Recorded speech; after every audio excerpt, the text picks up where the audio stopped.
Welcome back everyone, and in this class we are going to look at this tiny module you are looking at in your screen. This is a DHT11 temperature module. There are two different types of common temperature modules, DHT11, DHT22, both are same. So we are going to look at how to operate this module.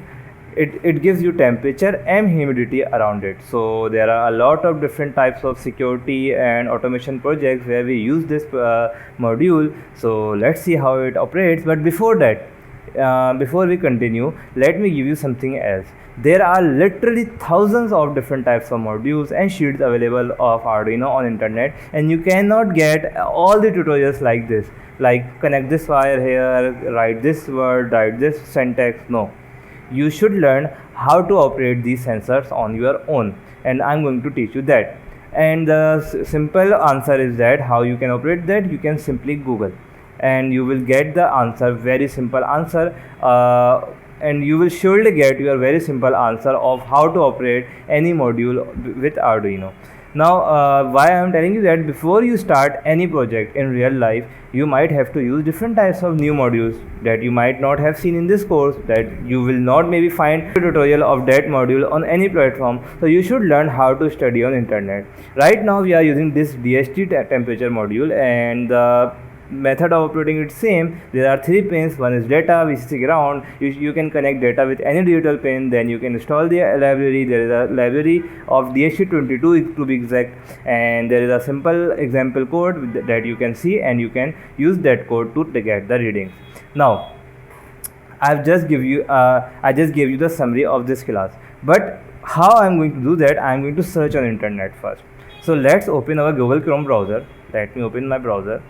Yes, it's here, and then I'm going to simply write DHT22 or DHT11 with Arduino.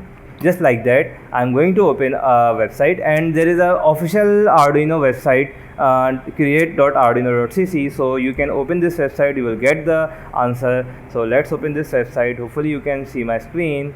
Yes, let's hide this for a moment. Yes, obviously. Now we have this exactly the same sensor, this Arduino here, and it is giving you the list of components that you need: Arduino UNO, your temperature sensor, you need jumper wires, you use Arduino cable. It will give you everything. It will give you a video, of course. And then we have all the details, what is DHT sensor, how it works, and even the formula of how it works.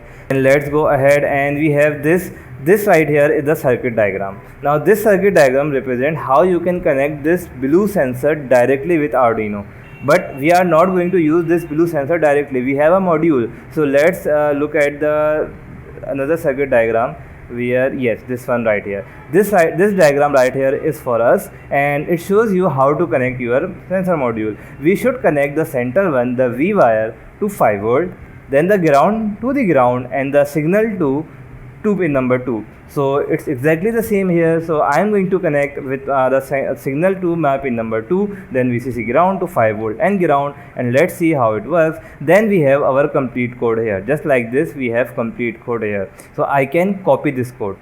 Alright, and I am going to paste this code here. So press Ctrl A to select all first, and then press Ctrl V to paste the code. We have our complete code here, and as we can see, it uses the library dht.h. So we have to install this library. Alright, this is how it works. So if I upload this code directly, it won't work. So let's see, and let's upload this code.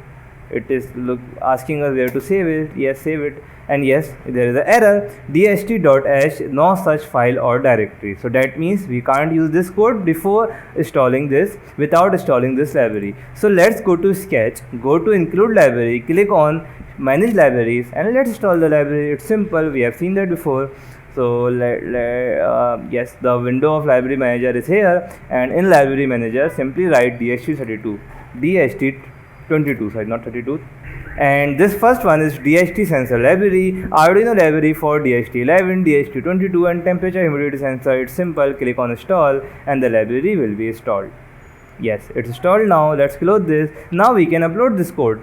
Go to tools. Yes, our Arduino is connected. Let me open my screen. Yes, and I'm going to upload my code. As you can see, code will be uploaded successfully. Yes, it's compiling. and upload it. And we have selected DHT pin at 2 and DHT type DHT11. And there is a lot of comments. I find these comments really confusing because with all these comments, whenever I start my class in front of any newbie, any beginner, he will get confused. Oh, this is a very large, huge code. So I'm going to summarize this code, and I will give you that summarized code. So the code is now uploaded. Let's open our serial monitor and take our serial monitor here. Yes, now it's saying failed to read data from DHT sensor. Why? Obviously we haven't connected our sensor. It's on breadboard now yet. So let's connect our sensor. That's now it's connected. Now let me take V into VCC and data to pin number 2 and ground to pin number ground.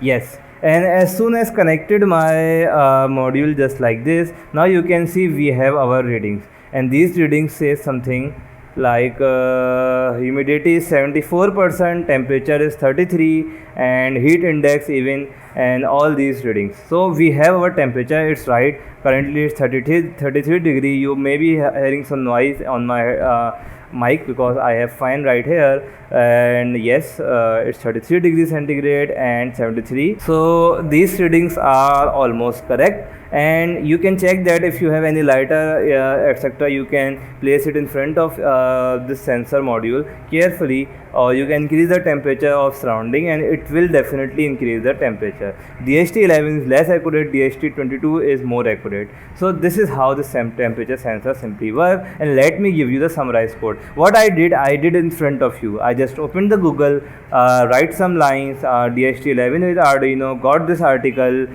take the circuit diagram, applied those wires just like this here, then took the code, uploaded that code, and it works. Bingo. Let me open the code of a DHT sensor. Yes, I already have this code. Where's that code?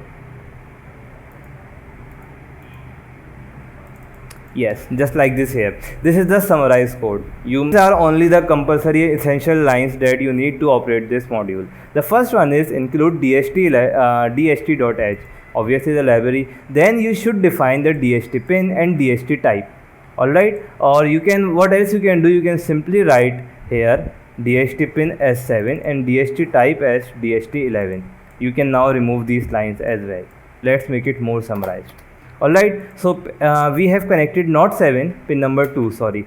We have connected pin number 2 here, and the sensor type is DHT11. Then in serial begin, we have initiated our serial monitor. Then you have to write DHT.begin to start using this sensor. Then we have two different types of float because temperature can be in decimals. So we have H and T, two basic floats, and DHT.read humidity is the command to read humidity, and DHT.read temperature is the function, is the command, or is the syntax to read temperature. And then we have printed these readings on our serial monitor just like this here. The code for DHT sensor. Let's save this code into our own folder. Name it DHT sensor code. You will get this code again in the notes, and that's it for this class. This is how you can operate your DHT sensor or temperature sensor with Arduino. And again, let's wait a minute.